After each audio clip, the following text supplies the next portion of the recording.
আসসালামু আলাইকুম রহমতুল্লাহ বারাকাতুহু। এক কফিলের নামে একাধিক মুআসসাসা, এটার বেনিফিটটা কি?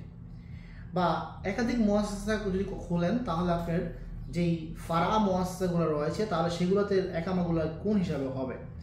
প্রিয় প্রবাসী ভাই, এই বিষয় নিয়ে অনেকের ভুল ধারণা রয়েছে, সেই ভুল ধারণাগুলো ভাঙাবো। ভিডিওটা শেয়ার করার জন্য অনুরোধ রইল। আশা করি অনেকের এই ভিডিও থেকে অনেক তথ্য জানতে পারবেন। আমি যদি বলি একটা মুআসসাসা, একটা কফিলের নামে আপনি যদি 5টা মুআসসাসা খোলেন তাহলে দুইটা নিয়মে মুআসসাসা খোলা যায়। একটা নিয়ম হলো, আপনি ধরেন যখন আপনি একটা মুআসসাসা খুললেন একটা কফিলের নামে, তখন আপনি দেখা যায় 4 জন লোক কফলা করেন, 100 টাকা মুক্ত মাল আসতেছে। আবার আরেকটা মুআসসাসা করলেন ফারা হিসাবে। ফারা যদি আবার 4 জন করেন তাহলে কিন্তু এই যে ফারাটা করছেন সেই ফারাতে 4 জনেরই বেশি টাকা মুক্ত মাল আসবে, কম আসবে না। টোটাল হিসাব হবে 4 4 8, অর্থাৎ 4 4 8 হইলে আপনার 4 জনের কম আসবে, 4 জনের বেশি আসবে।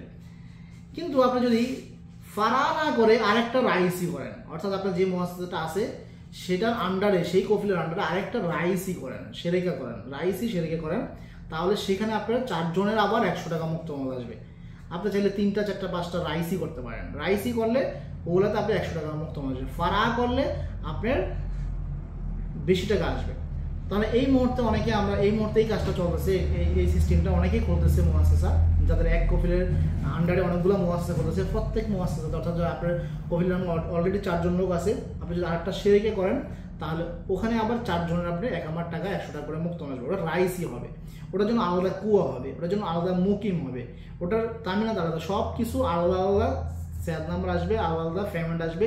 বছর শেষে এটা আলাদাভাবে রিনিউ করতে হবে। যেটা আপনার ধরেন সাপোজ একটা মুআসসাসা যদি আমি বলি, একটা মোকালত আপনার আছে, একটা সিজিল আছে, সেটার আন্ডারে আপনি আরেকটা ফারাহ করছেন, এই দুইটা মিললে কিন্তু একটা কুয়া। কিন্তু আপনার দুইটা মিললে একটা কুয়া হইলে কি হবো, আপনার এই দুইটা যদি 8 জন লোক থাকে, 4 জনের বেশি আসবে, 4 জনের কম আসবে। আবার যদি আপনার রাইসি করেন, আলাদা আলাদা রসুন ঠিকই পেমেন্ট করতে হবে, কিন্তু আপনি এই আলাদা আলাদা পেমেন্ট যে করছেন, আপনি এখানে সুবিধা হলো এই 4 জন লোককে আপনি 100 টাকা করে মুক্তমান করাতে পারবেন। আচ্ছা, আমি 4 জন যে বলতেছি, এখানে কিন্তু অবশ্যই শর্ত আছে। সেই শর্তগুলো একটা সৌদি যখন আকামা করবেন তখন অবশ্যই সৌদি একটা তামিনাতে নিবন্ধন করতে হবে, নতুবা আবার 100 টাকা আসবে। প্রিয় প্রবাসী ভাইরা, মুআসসাসা খোলার নিয়ম বিষয়ে আমরা ভিডিও আপলোড করছি, চাইলে ওইগুলো দেখতে পারেন। মুআসসাসা খুলতে কী কী লাগে, কী কী প্রয়োজন, কীভাবে কী করতে হবে, সেই ভিডিও উপরে দেওয়া আছে। ভালো থাকবেন, সুস্থ থাকবেন।